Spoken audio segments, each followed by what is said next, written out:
إن الحمد لله نحمده ونستعينه ونستغفره ونعوذ بالله من شرور أنفسنا ومن سيئات أعمالنا من يهده الله فلا مضل له ومن يضلله فلا هادي له وأشهد أن لا إله إلا الله وحده لا شريك له وأشهد أن محمدا عبده ورسوله أما بعد فإن خير الحديث كتاب الله وخير الهدي هدي محمد صلى الله عليه وسلم وشر الأمور محدثاتها وكل محدثة بدعة وكل بدعة ضلالة وكل ضلالة في النار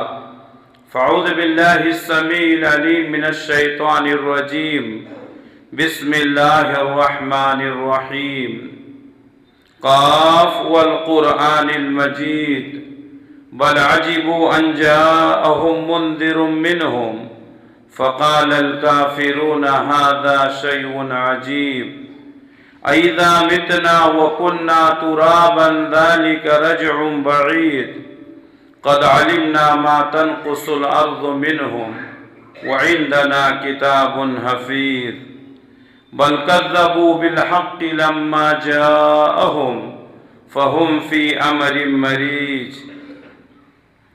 يا أيها الذين آمنوا اتقوا الله حق تقاته ولا تموتن إلا وأنتم مسلمون يا أيها الناس اتقوا ربكم الذي خلقكم من نفس واحدة وخلق منها زوجها وبث منهما رجالا كثيرا ونساء واتقوا الله الذي تساءلون به والأرحام إن الله كان عليكم رقيبا يا أيها الذين آمنوا اتقوا الله وقولوا قولا سديدا يصلح لكم أعمالكم ويغفر لكم ذنوبكم ومن يطع الله ورسوله فقد فاز فوزا عظيما